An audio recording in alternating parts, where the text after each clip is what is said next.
জাহাজে ৭ শ্রমিক হত্যার ঘটনায় সারা দেশে পণ্যবাহী জাহাজ বন্ধ রেখে অনির্দিষ্টকালের কর্মবিরতি পালন করছে নৌযান শ্রমিকরা।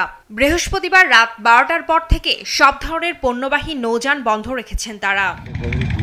চাঁদপুরে সঠিক তদন্ত করে প্রকৃত ঘটনা উদ্ঘাটন, জড়িতদের গ্রেপ্তার, নিহত শ্রমিকদের প্রত্যেক পরিবারকে সরকারিভাবে ২০ লাখ টাকা ক্ষতিপূরণ এবং নৌপথে সন্ত্রাস, চাঁদাবাজি ও ডাকাতি বন্ধে দ্রুত ব্যবস্থা গ্রহণের দাবি জানান শ্রমিকরা। এই নদীর ভিতরে চুরি, ডাকাতি, ছিনতাই, রাহাজানি বেড়ে গেছে, এটা বন্ধ করতে হবে।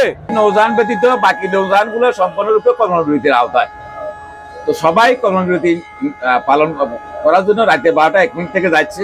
এটার দাবিগুলো হলো এই আমার বাইর খুনিদেরকে দ্রুত গতিতে গ্রেফতার করে আইনের আওতায় আনা, অতীতেও যেটা আমাদের, এটা বর্তমানেও তাই। তার পাশাপাশি মৃত পরিবারের ব্যক্তিকে কত ২০ লক্ষ টাকা ক্ষতিপূরণ। এদিকে যাত্রীবাহী লঞ্চ চলাচল স্বাভাবিক রাখার কথা জানিয়ে ঘটনা তদন্তে সরকারকে দ্রুত আলোচনার আহ্বান জানান নৌযান শ্রমিক ফেডারেশনের সভাপতি। কর্মসূচি অনির্দিষ্টকালের আমরা সরকারের আমাকে বারবার আহ্বান করেছি বিষয়টা নিয়ে আলোচনা করে সমস্যার সমাধানের জন্য, কিন্তু সরকারের পক্ষ থেকে ওইরকম কোনো উদ্যোগ গ্রহণ করা না হওয়ায় বাধ্য হয়ে শ্রমিকরা কর্মবিরতিতে গেছে। যাত্রী সাধারণের দুর্ভোগের বিষয় বিবেচনা রেখে আমরা যাত্রী পরিবহনকে কর্মবিরতির আওতামুক্ত রেখেছি এবং আমাদের বিশ্বাস ১-২ দিনের মধ্যে কর্তৃপক্ষ দায়িত্বশীল ভূমিকা নিয়ে একটা বৈঠকের মধ্যে সন্তোষজনক একটা সমাধানে উপনীত হতে পারবে।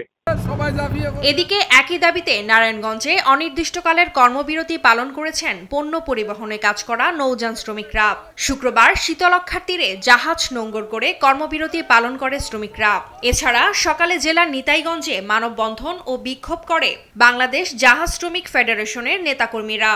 নৌ শ্রমিকরা তাদের এই ভাই হত্যার প্রতিবাদে এবং তাদের কর্মস্থলে আগামী যে নিরাপত্তার দাবিতে এই কর্মসূচি অব্যাহত রাখবে।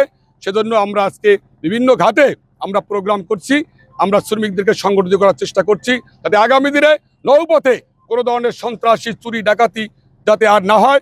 সুষ্ঠু বিচার, ক্ষতিপূরণ এবং নৌপথে নিরাপত্তা নিশ্চিতের দাবি পূরণ না হলে কর্মবিরতি চালিয়ে যাওয়ার ঘোষণা দেন শ্রমিকরা।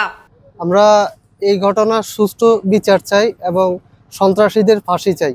এই হত্যার সুষ্ঠু বিচার এবং দাবি যতদিন না হবে ততদিন আমাদের এই কর্মবিরতি চলবে।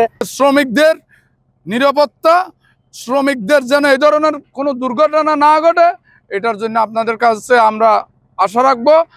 এদিকে বাগেরহাটের মোংলাতেও হত্যাকারীদের বিচার দাবিতে নৌযান শ্রমিকরা লাগাতার কর্মসূচি শুরু করেছে, তবে যাত্রীবাহী নৌযান কর্মসূচির আওতামুক্ত থাকছে।